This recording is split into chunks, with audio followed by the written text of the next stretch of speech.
पतरस से कहा, हे शमौन यूहन्ना के पुत्र, क्या तू इनसे बढ़कर मुझसे प्रेम रखता है? उसने उससे कहा, हाँ प्रभु, तू तो जानता है कि मैं तुझसे प्रीति रखता हूँ।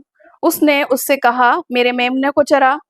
उसने फिर तीसरी बार उससे कहा, हे शमौन यूहन्ना के पुत्र, क्या तू मुझसे प्रेम रखता है? उसने उससे कहा, हाँ प्रभु, तू जानता है कि मैं तुझसे प्रीति रखता हूँ। उसने उससे कहा, मेरी भेड़ों की रखवाली कर। उसने तीसरी बार उससे कहा, हे शमौन यूहन्ना के पुत्र, क्या तू मुझसे प्रीति रखता है? पतरस उदास हुआ और उसने उससे तीसरी बार ऐसा कहा, क्या तू मुझसे प्रीति रखता है? उसने उससे कहा, हे प्रभु, तू तो सब कुछ जानता है, तू यह जानता है कि मैं तुझसे प्रीति रखता हूँ। यीशु ने उससे कहा, मेरी भेड़ों को चरा। परमेश्वर के वचन पर आशीष हो। ये जो आज का वचन है, ये कब के बारे में है? किस समय के बारे में है? जब यीशु मसीह मरों में से जी उठे, है ना, पुनरुत्थान जब हो गया, उसके बाद ये तीसरी बार था जो प्रभु यीशु मसीह चेलों को दिखाई दिए, है ना। और इससे पहले कि हम वचन के आगे के हिस्से को देखें, मैं सबसे पहले आपसे ये कहना चाहूंगी कि ये जो दृश्य है, ये जो दृष्टांत, ये जो पूरा अभी हमने पैसेज पढ़ा है, इस भाग को जरा आप कल्पना कीजिए और सोचिए कि कैसा समय है, किस समय की बात हो रही है? सुबह का समय है ना। सुबह हो चुकी है और समुद्र में है, झील में है, तो कैसी क्या होगा? गर्म तो नहीं होगा, ठंडी हवाएं हैं। शरीर क्या हो चुका है? रात भर मेहनत करके शरीर थक चुका है और जाल खाली पड़े हैं, है ना। और किनारे पे प्रभु खड़ा हुआ है, चेले बीच में हैं, जाल खाली है, थके हुए हैं, निराश है क्योंकि कुछ भी हाथ नहीं आया है, लेकिन किनारे पे प्रभु खड़ा है ना। अब यहाँ पर जो अभी हम एक यात्रा में चल रहे हैं, वो इस समय कौन सी यात्रा हम लोग कर रहे हैं? आत्मिक उन्नति की। हम आत्मिक उन्नति की यात्रा में हैं और हमारा विषय जो इस साल लैंग्वेज के लिए लिया गया है वो है आत्मिक उन्नति। और आत्मिक यात्रा में है कि हम किस तरीके से अपनी आत्मिक उन्नति को पूरा करेंगे। रात से सुबह तक की यात्रा है और खाली जाल से लेकर भरे हुए जाल तक की यात्रा है, और यहाँ इनकार से प्रेम तक की यात्रा है। इनकार किसने किया है? पतरस ने, चेलों ने। लेकिन अब यहाँ पर क्या है? यहाँ प्रभु का प्रेम है जो सब कुछ होने के बाद भी वो किनारे पे खड़ा हुआ है और किनारे पे खड़े होकर उनको बता रहे हैं। हालांकि चेलों ने उसे नहीं पहचाना। कभी कभी क्या होता है, हम सेवा में हैं, हम प्रार्थना में हैं, पर फिर भी हमारे जीवन में एक सूखापन आ जाता है ना। एक ऐसा सूखापन जो हम समझ नहीं पाते कि ये कैसा हमारे जीवन में खालीपन और सूखापन हो गया है। प्रार्थना भी किए जा रहे हैं, सेवा भी कर रहे हैं, वचन भी पढ़ रहे हैं, फिर भी सूखापन है। ठीक उसी तरीके से जब चेले झील में तो थे, बीच में तो थे, जाल तो डाल रहे थे, मेहनत तो कर रहे थे, लेकिन कुछ भी हाथ नहीं आ रहा था। और चेले इसी अनुभव से गुजर रहे थे जिस अनुभव से मैं और आप गुजरते हैं। हमारे जीवन में कभी कभी ऐसा खालीपन होता है कि हम समझ नहीं पाते कि हमारे जीवन में क्या चल रहा है, और चेले भी उसी बात को समझ नहीं पा रहे हैं कि सब कुछ करने के बाद कुछ मिल क्यों नहीं रहा है। और ये जो अध्याय हमें सिखाता है, आत्मिक उन्नति जो है वो कब शुरू होती है? आत्मिक उन्नति शुरू होती है असफलता के बाद। सफलता मिलने से पहले आपको असफलता का सामना जरूर करना पड़ेगा, है ना।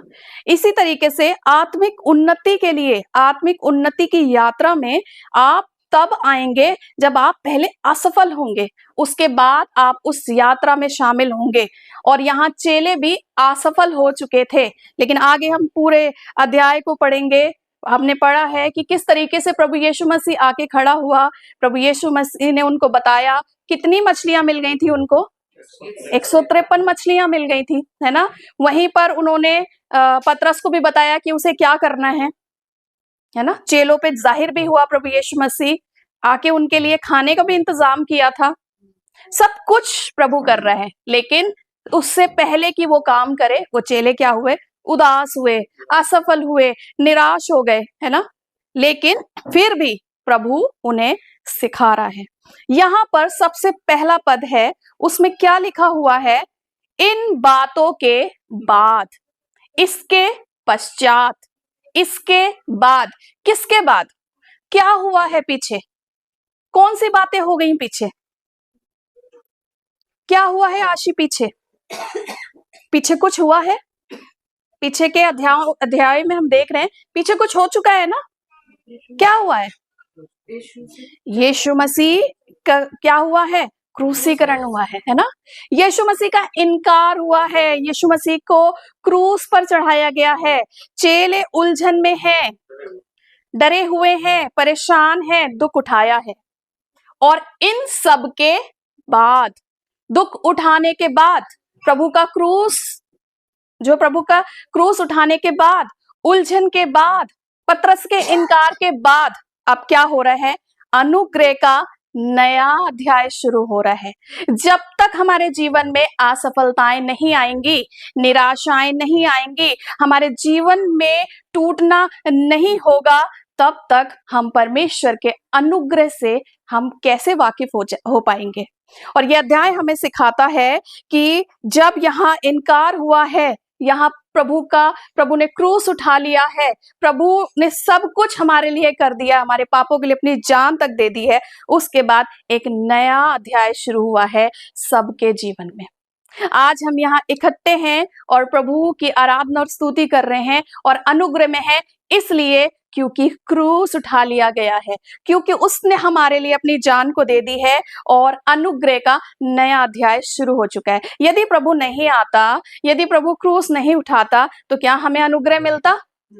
हम इस अनुग्रह के जमाने में आज जी रहे होते? नहीं होते, क्योंकि परमेश्वर ने हमारे लिए एक योजना को तैयार किया। परमेश्वर की योजना थी इसके बाद, यानी प्रभु के क्रूस उठाने के बाद हमारे लिए उद्धार की योजना है।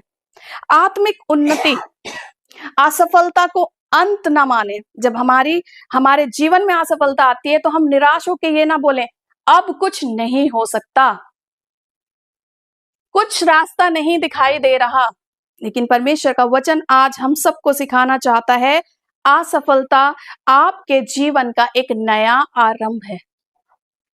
क्रूस, जब प्रभु यीशु मसीह ने क्रूस पर जान दे दी, वो आखिरी नहीं था, वो एक नई शुरुआत इस संसार के लिए हो चुकी थी। उसके बाद यहाँ दूसरा है, हम देखेंगे पद 2 और 3 में यहाँ कितने चेले हैं? पतरस के साथ यहाँ कितने चेले गए हुए हैं? कोई मुझे बता सकता है?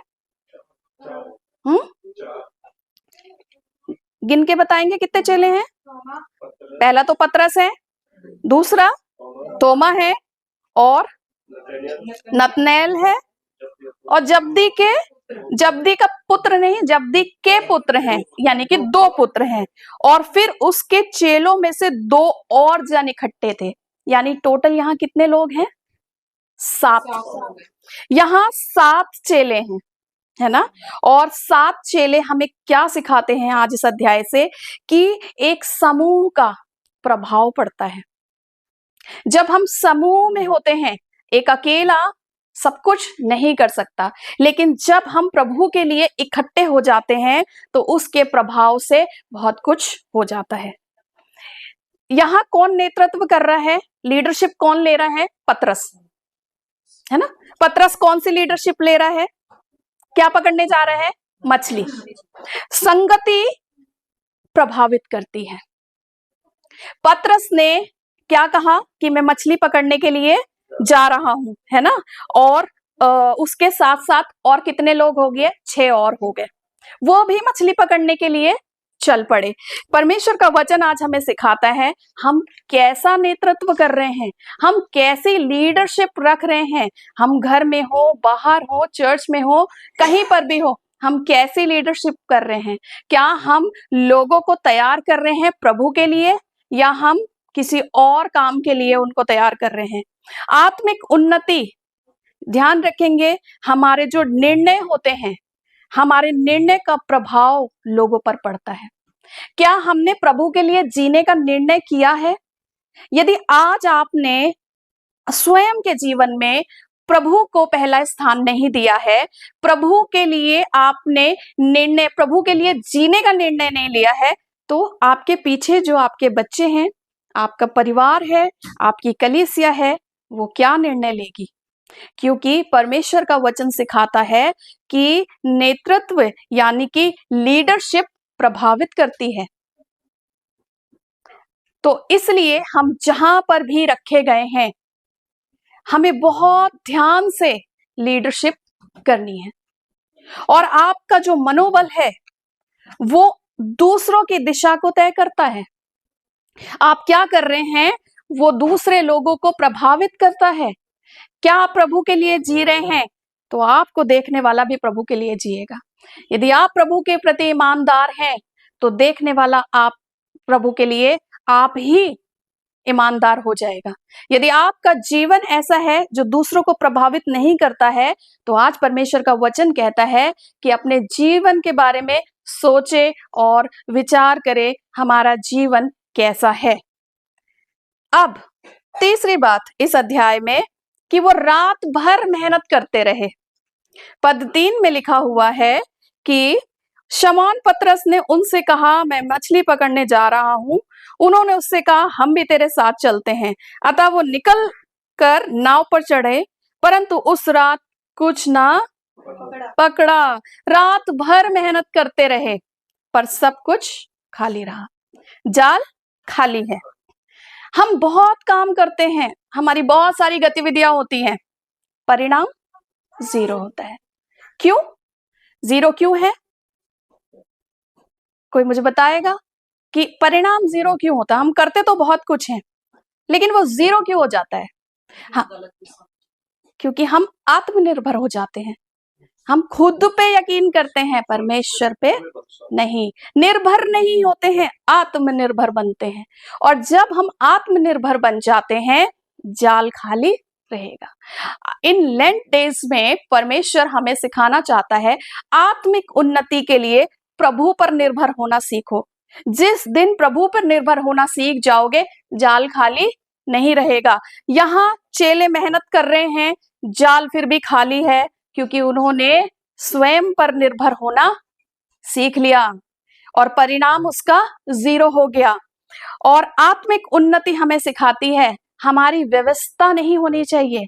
यानी हम अपने आप को बिजी ना दिखाए, ओहो अभी मेरा प्रार्थना का समय है, मैं फास्टिंग में हूं, मैं प्रार्थना में हूं, मुझे तो शाम को मीटिंग में भी जाना है, मुझे संडे की तैयारी भी करना है, मुझे लीडिंग भी करनी है, मुझे सरमन भी देना है, मुझे सब कुछ करना है। मैं और मैं, यानी सब कुछ मैं। प्रभु कहाँ? यदि हम प्रभु पे निर्भर नहीं, हम बहुत व्यस्त हो गए क्योंकि हम धार्मिकता के काम कर रहे हैं। लेकिन अगर हम प्रभु पर निर्भर नहीं हैं और हमने सब कुछ सोच लिया है कि शायद हमारा जाल तब भर जाएगा जब हम बहुत ज्यादा प्रभु के लिए बिजी हो जाएंगे। लेकिन परमेश्वर हमें आज सिखाना चाहता है, बिजी नहीं होना है, पर प्रभु पर निर्भर होना बहुत जरूरी है। चौथा, सुबह।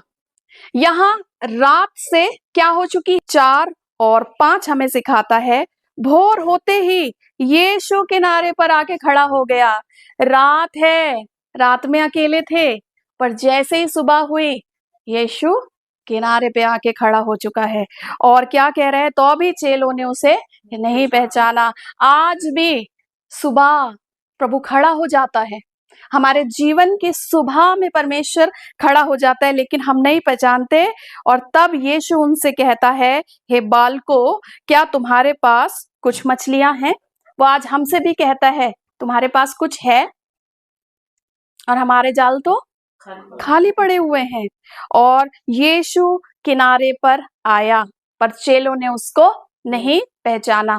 आज भी यीशु किनारे पे खड़ा है, हमने क्योंकि किया हुआ है उसे किनारे पे खड़ा है, पर क्या हम उसको पहचान रहे हैं?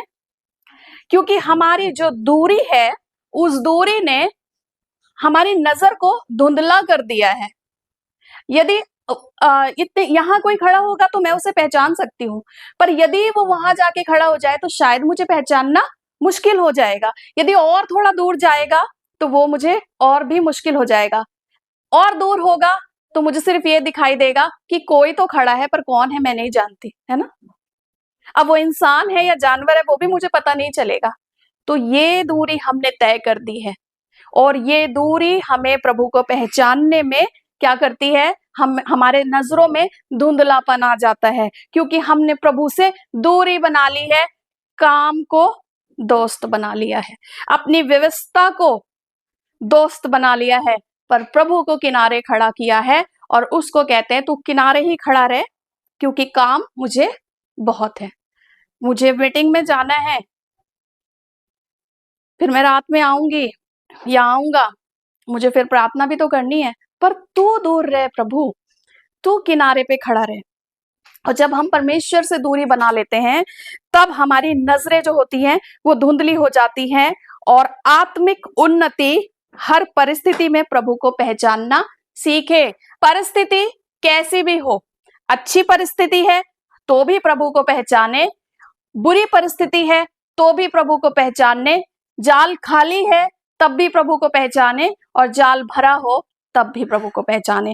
पर प्रभु को पहचानना जरूरी है। यदि आप अपनी आत्मिक उन्नति को चाहते हैं तो प्रभु को आज की शाम में हमें पहचानना है, क्योंकि भोर होते ही प्रभु किनारे पे आके खड़ा होगा। आपको पहचानना है कि आपके जीवन के भोर में प्रभु कहाँ खड़ा है। क्या आपने किनारे ही खड़ा किया हुआ है या उसे अपने करीब आने देंगे? फिर प्रभु ने बोला, ये रात भर मेहनत करते रहे, कुछ नहीं पाया। कितनी मछलियां मिल गई थी? फिर बड़ी मछलियां मिली।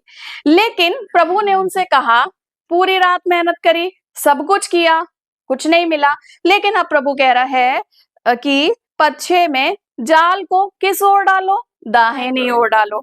सारी जगहों में उन्होंने जाल डाला, उन्हें नहीं मिला, है ना। लेकिन प्रभु आज कह रहा है, अरे जाल को दाहिनी ओर डालो, अपनी दिशा को बदलो। दिशा बदलना बहुत जरूरी है। कभी कभी हम उसी दिशा में ठोकर मारते रहते हैं, उसी दिशा में जाल डालते रहते हैं, वहीं खड़े रहते हैं। लेकिन आज परमेश्वर का वचन हमसे कहता है, अपनी दिशा को बदलो। और जब उन्होंने दिशा बदली तो क्या हुआ? मछलियां आई, जाल भर गया, पर फटा नहीं। देखिए, वही नाव है, नाव नहीं दी परमेश्वर ने, नई नाव दी थी। पानी किसी और जाके किसी और झील में ले गया।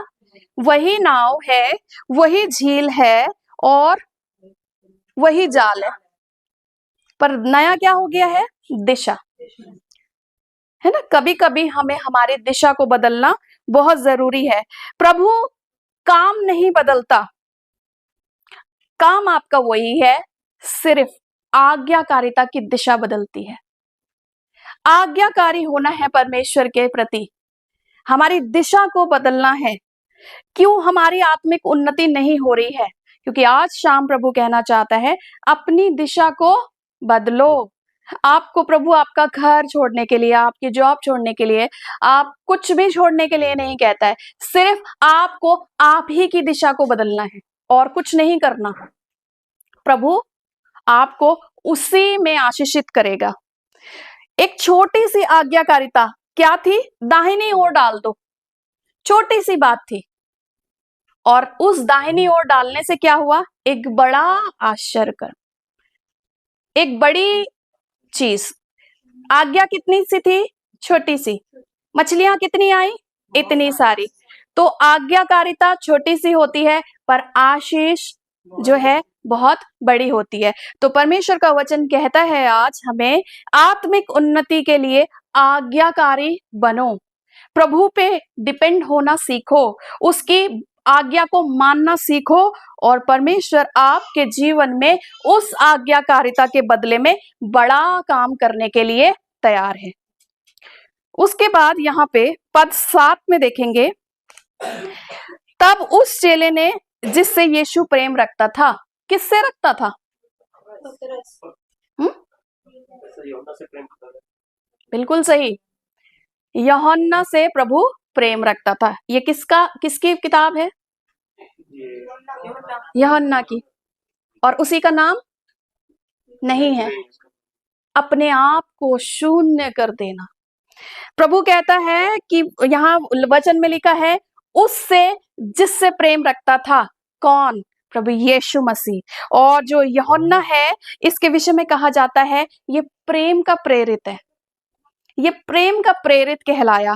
ये प्रभु से प्रेम करता था। यदि आप प्रभु से प्रेम करते हैं ना, तो आप ही पहचानेंगे, पड़ोसी नहीं पहचानेगा। देखो, चेले तो 7 थे, पहचाना एक ही ने। और किसने पहचाना? नहीं, किसने पहचाना? जो प्रभु से प्रेम रखता था, यूहन्ना ने पहचाना। चेले वहां 7 थे, लीडरशिप कोई और कर रहा था, लेकिन प्रेम तो प्रभु किसी और से करता था। तो क्या आपका और मेरा जीवन ऐसा है कि हम प्रभु से प्रेम करते हैं? यदि हम प्रभु से प्रेम करेंगे तो हम प्रभु को पहचान लेंगे। वो किनारे पे भी खड़ा होगा तो भी पहचान लेंगे, वो हमारे से दूर होगा तो भी हम पहचान लेंगे। तो क्या हमारा जीवन यूहन्ना की तरह है या नहीं है? और फिर उसी पद में पतरस ने कहा, ये तो प्रभु है। पहचाना किसने? यूहन्ना ने। और यूहन्ना ने पहचाना और पतरस से कहा, और पतरस क्या कहता है? ये तो प्रभु है। और जैसे ही शमौन पतरस ने ये सुनकर कि वो प्रभु है, उसने क्या किया? कमर में अंगरखा कस लिया। अब ये अंगरखा जो है वो क्या है? वो अपने काम में व्यस्त था, वो अपने काम को कर रहा था, है ना। वो नंगा था, लिखा है, वो काम में व्यस्त था। हम कभी कभी संसार में इतने व्यस्त हो जाते हैं कि हम पहचान नहीं पाते। लेकिन जब उसने प्रभु को देखा, अंगरखा कस लिया, पवित्रता की तैयारी कर ली, क्योंकि जो मेरे सामने खड़ा है वो मेरा प्रभु है। जो मेरे सामने है वो अति पवित्र है। तो उसके सामने जब मैं जाऊं तो कैसा बन के जाऊं? पवित्रता की तैयारी के साथ। आगे हम देखेंगे, 153 मछलियां थी पद 11 में। हर मछली जो है वो गिनी गई कि छोड़ दी गई? एक एक मछली को गिना जाल में से। क्यों गिना गया मछली को? यह मछली क्या सिखा रही है? कौन है मछली? मछली हर एक वो आत्मा है जो प्रभु के लिए इस्तेमाल होने के लिए तैयार है। 153 मछलियां, 153 तरह की मछलियां वहां से निकाली गई थी। तो हर एक प्रभु के लिए क्या है? बहुत जरूरी है। और हर मछली को, यानी हर आत्मा को प्रभु प्यार करता है, हर आत्मा को गिना गया है। लूका जो 5 अध्याय है, जब वहां देखेंगे, वहां जाल फट गया था, लेकिन यहां जाल नहीं फटा। क्यों जाल नहीं फटा? उसका कारण यह है, अब वो क्रूस और पुनरुत्थान के बाद के सामर्थ्य में आ गए हैं। प्रभु यीशु मसीह ने हमें सामर्थी बना दिया है। और अब उस सामर्थ्य में, जिस सामर्थ्य में चेलों ने मछली को पकड़ा है, वही सामर्थ्य आज प्रभु हमें देता है। और यदि हम उस सामर्थ्य से जाएंगे ना, उस सामर्थ्य से काम करेंगे, हमारे जाल कभी नहीं फटेंगे। पर यदि हमारे पास उस क्रूस की, उसकी सामर्थ्य नहीं है, वो पवित्र आत्मा हमारे पास नहीं है, हमारे जाल फट जाएंगे और मछलियां निकल के वापस चली जाएंगी या मर जाएंगी।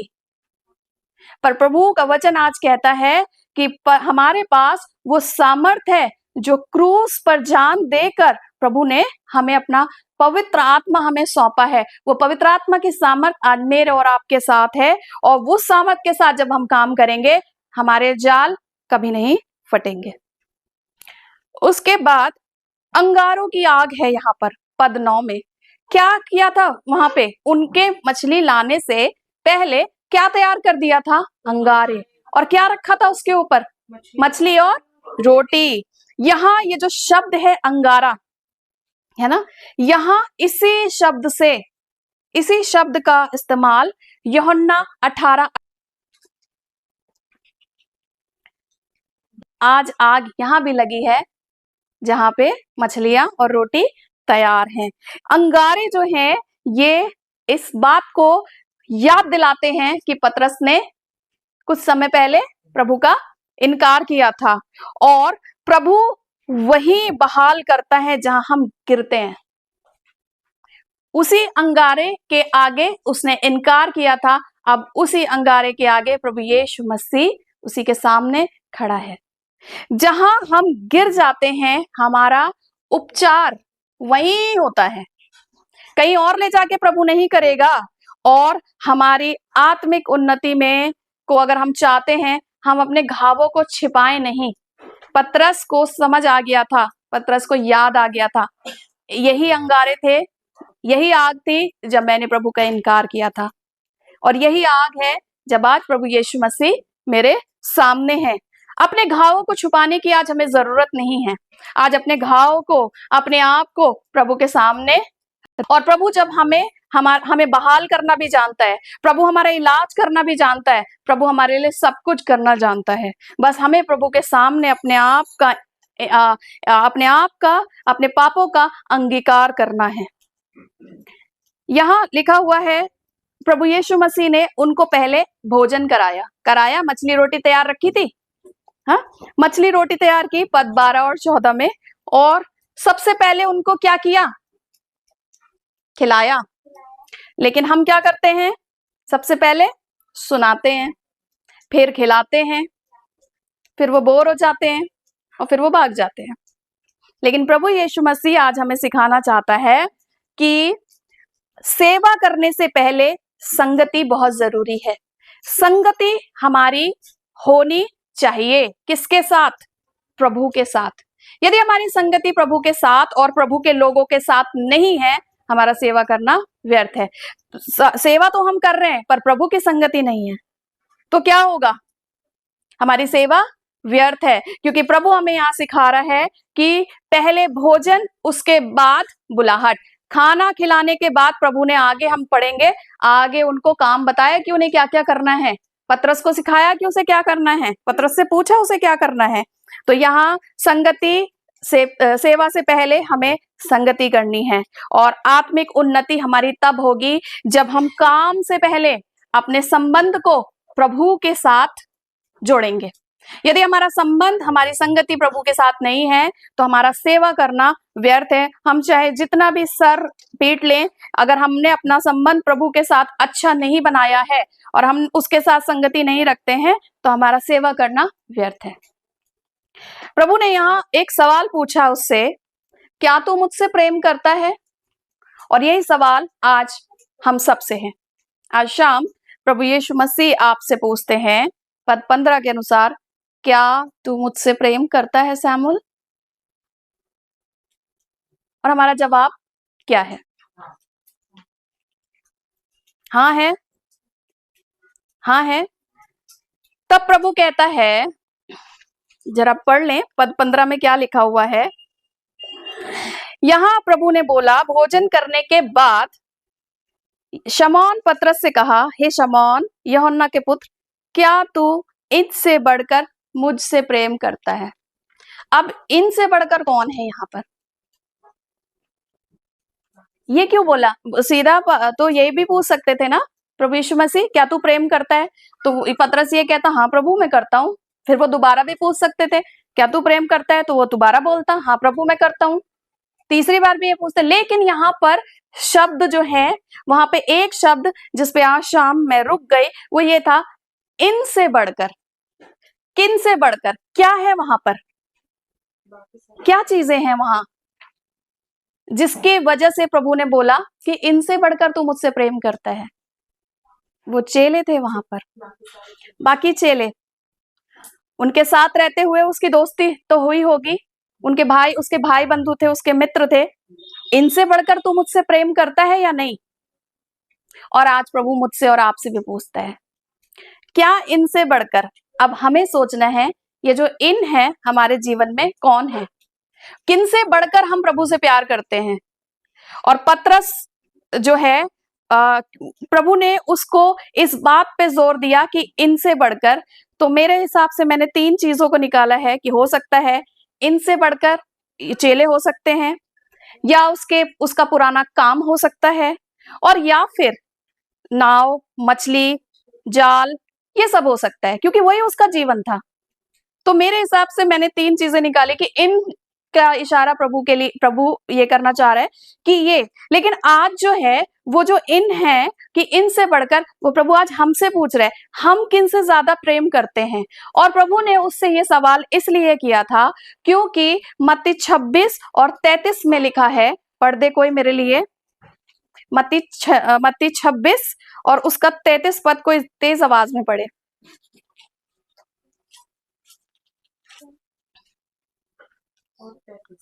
26 का 33। इस पर पतरस ने यीशु से कहा, यदि सब चेले आपके विषय में ठोकर खाएं तो खाएं, परंतु मैं कभी ठोकर न खाऊंगा। और ठोकर किसने खाई? क्या दावा किया था? ये जो है ये ठोकर खाएं तो खाएं, कौन? बाकी के, लेकिन मैं नहीं खाऊंगा। प्रभु उसे याद दिला रहा है इनसे बढ़कर इन्होंने तो ठोकर नहीं खाई, पर तूने एक बहुत बड़ा वादा मुझसे किया था। और आज प्रभु हमसे यही पूछ रहा है, इनको तू छोड़ दे, बाकी लोगों को छोड़ दे, पर क्या तू मुझसे प्रेम करता है? और क्या आज हमारा जवाब भी पतरस की तरह ही है कि ये तो खाएं प्रभु, मैं तो तुझसे प्यार करता हूं, मैं तो करती हूँ प्रभु, मैं ठोकर नहीं खा सकती। लेकिन मेरे अजीजों, प्रभु से जिसने सबसे बड़ा वादा किया था, सबसे पहले ठोकर उसी ने खाई। और इसलिए आज शाम हमें इस बात को बड़ी गहराई से सोचना है कि कहीं हम ठोकर खा तो नहीं रहे, या हम गिर तो नहीं पड़े और हमें पता ही नहीं है। पतरस को यहाँ जब हम वचन को पढ़ेंगे, जब प्रभु के पास वो आया था, उसका नाम बदल दिया गया था, और उसका नाम क्या बदल के रख दिया गया था? पतरस। लेकिन प्रभु ने उसे यहाँ किस नाम से बुलाया? शमौन के पुत्र। शमौन किसका पुत्र? यूहन्ना का पुत्र। उसकी पुरानी पहचान में प्रभु वापस लेके गया। उसके पुराने जीवन में प्रभु उसको याद दिला रहा है कि उसको कैसे लेकर आया था, कैसे उसको प्रभु ने बुलाया था। और 3 बार परमेश्वर ने उससे प्रश्न किया, और 3 बार प्रश्न करने के बाद उसको आदेश दिया। क्या आदेश दिया? क्या लिखा है लास्ट में? क्या करने को कहा? उसकी भेड़ों की रखवाली कर और उसकी भेड़ों को चरा। प्रभु हमसे भी आज प्रश्न करता है, वही प्रश्न, हमारी पुरानी पहचान हमको याद दिलाकर प्रभु कहता है, कहां से मैं तुझे उठा के लाया था, किस लिए लाया था? पतरस तू भूल गया, तुझे मछली पकड़ने के लिए वापस नहीं बुलाया गया था। पतरस को बुलाया गया था किसका मछुआरा बनाने के लिए? मैं तुझे मनुष्यों का मछुआरा बनाऊंगा, मनुष्यों को पकड़ने वाला बनाऊंगा। लेकिन वो क्या कर रहा है? वो अपनी लीडरशिप में वापस मछलियों के पास चेलों को लेके जा रहा है। आज हमें सोचना है हमारी लीडरशिप कैसी है। क्या हम कलीसिया को, परिवार को कहां लेकर जा रहे हैं?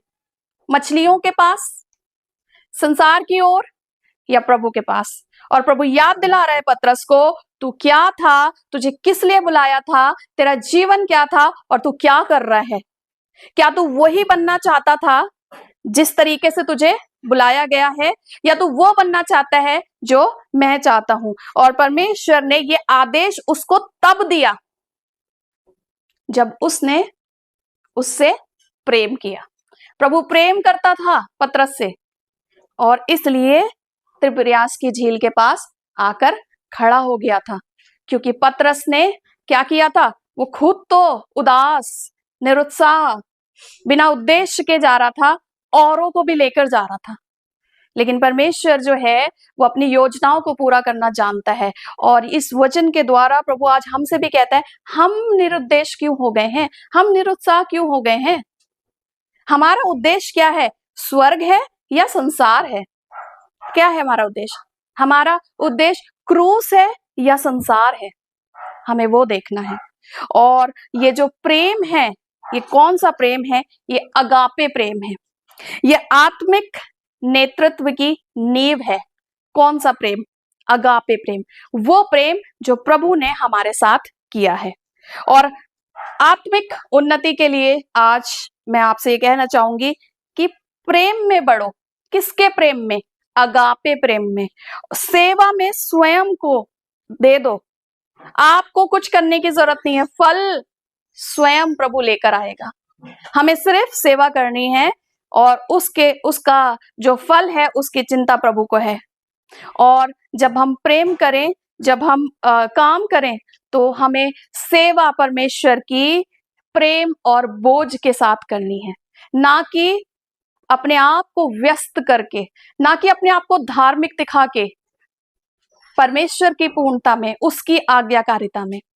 और वचन आज आपसे ये कहता है कि आत्मिक उन्नति के बारे में हमें अपने जीवन के बारे में सोचना है और हर दिन प्रभु में आगे और आगे बढ़ते रहना है, ना कि पतरस की तरह एक गलत दिशा को पकड़ना है। यदि हम रात भर मेहनत करेंगे और फिर संसार की ओर देखेंगे, जाल खाली रहेगा। लेकिन जब हम प्रभु को पहचान जाएंगे और पवित्रता में आ जाएंगे, तो प्रभु हमारे जीवन में एक बड़ा काम करने के लिए तैयार है। इस वचन से आप सबों को प्रभु आशीष दे। आइए हम अपनी आंखों को बंद करें और इस बात को सोचेंगे कि किस तरीके से प्रभु मेरे जीवन में क्या काम करने बाकी है। प्रभु क्या चाहता है तू कि मेरे जीवन में हो। मेरी उलझनों को, मेरी परेशानियों को, मेरी हर एक बात को प्रभु आज मैं आपके हाथ में सौंपती हूँ। और परमेश्वर, मैं अपने ऊपर नहीं, लेकिन प्रभु मैं आज आप पर निर्भर होना चाहती हूँ। मैं निर्भर होना चाहती हूँ प्रभु जी, ताकि आपकी सेवा को कर सकूं। और परमेश्वर, होने दीजिए कि मैं आपके प्रेम को पहचान पाऊं, उस प्रेम को जो तूने मेरे से किया। प्रभु, मेरे जीवन में अपने उद्देश्य को पूरा होने दे। मेरी आंखों को धुंधला ना होने दे कि मैं तुझे पहचान ही ना पाऊं। मेरी आंखों में ज्योति लेकर आए, ताकि मैं आज आपके प्यार को पहचान सकूं। आज प्रभु किनारे पे खड़ा हुआ आपसे कह रहा है कि मेरे पास आओ। प्रभु आज आपके जालों को भरना चाहता है। प्रभु कहता है अपनी दिशा को बदलना हमें बहुत जरूरी है। हम नहीं जानते कि हम किस दिशा में जा रहे हैं, लेकिन प्रभु जानता है। आज हमें प्रभु की ओर देखने की जरूरत है, ताकि हमारी दिशा बदले और हमारे जाल भर जाएं और हम बहुत प्रभु की सेवकाई में बहुत आयत से काम आए। आइए हम प्रार्थना करेंगे। धन्यवाद, आदर और महिमा के साथ खुदावंद यीशु मसीह आपके चरणों में आते हैं प्रभु जी, और धन्यवाद करते हैं इस वचन के लिए प्रभु, जो आपने हमें दिया कि किस तरह से प्रभु हमें अपनी आत्मिक उन्नति के बारे में सोचना है। खुदावन प्रभु, हम बहुत व्यस्त हो जाते हैं परमेश्वर अपने जीवन में, अपने कामों में। हमें लगता है कि हम जब सुबह उठ के प्रार्थना करते हैं प्रभु जी, तो प्रभु मुझसे पवित्र कोई नहीं। जब मैं रात में प्रार्थना करने बैठती हूँ प्रभु, मुझसे पवित्र कोई नहीं परमेश्वर। प्रभु, मुझे लगता है कि जब मैं वचन को पढ़ती हूँ परमेश्वर, तो मैं सब कुछ समझती हूँ।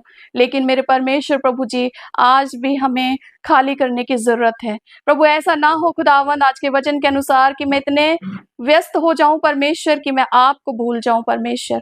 खुद पे निर्भर होना नहीं, लेकिन आप पर निर्भर होना प्रभु मुझे सिखाइए। प्रभु, मेरे जीवन से आप बोले और बातचीत करें। आपकी सेवकाई के लिए परमेश्वर पहले प्रेम करना सिखाएं खुदावन, संगति में रहना सिखाएं परमेश्वर, ताकि आपकी संगति से खुदावन परमेश्वर हम बहुत सी आत्माओं को जीतने वाले हो सके परमेश्वर।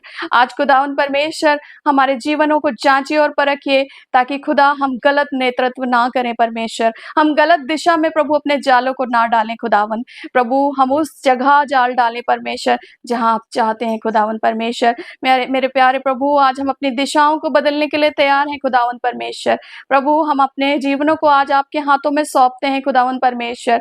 खुदावन यीशु मसीह, आप हमारे जीवनों से बोले और बातचीत कीजिए। खुदा परमेश्वर, आपने हमें एक ऐसा सहायक दिया है जो हमारे साथ रहता है खुदावन। होने दीजिए खुदावन परमेश्वर कि वो सहायक हमारे जीवनों में काम करने पाए प्रभु जी, और हम बहुत फल लेकर आए परमेश्वर, और हम भी परमेश्वर वही मछुआरे बन जाएं जो बहुत सी मछलियों को प्रभु जी इकट्ठा करने पाए खुदावन परमेश्वर। खुदा यीशु मसीह, आपकी पवित्र आत्मा हमारे साथ हो खुदावन, आपका अनुग्रह हमारे साथ हो खुदावन, और उस अगापे प्रेम के लिए परमेश्वर हम प्रतिदिन आपके धन्यवाद देते हैं खुदावन, जो आपने हमसे किया है प्रभु जी। आज इस शाम के समय इस घर को प्रभु आपके पवित्र हाथों में सौंप देते हैं परमेश्वर। बेटे प्रकाश के लिए प्रार्थना है खुदावन परमेश्वर, ये वचन उसके जीवन में गहराई से काम करे परमेश्वर, और खुदावन यीशु मसीह वो आपके प्रेम को पहचाने परमेश्वर। वो प्रेम खुदावन परमेश्वर प्रभु जी अभी से उसके जीवन में पनपने पाए खुदावन परमेश्वर, और प्रभु जी जब वो बड़ा हो खुदावन परमेश्वर, होने दीजिए वो बहुतों को खुदावन परमेश्वर आपकी ओर फेर लाने वाला बन जाए मेरे परमेश्वर। और खुदावन यीशु मसीह, आप जितने भी बच्चे, जितने भी जवान हैं प्रभु, मैं सबको आपके पवित्र हाथों में सौंप देती हूँ कि खुदा हमें अपने आत्मिक जीवन को जांचने और परखने के लिए समझ और बुद्धि दीजिए परमेश्वर। और इन दिनों खुदावन परमेश्वर जब हम संगति में हैं खुदावन, हम और भी प्रभु अधिक बढ़ सकें परमेश्वर, और आपके वचन को प्रभु गहराई से अपने हृदयों में बसाने वाले बन जाएं खुदावन यीशु मसीह। आपका धन्यवाद करते हैं।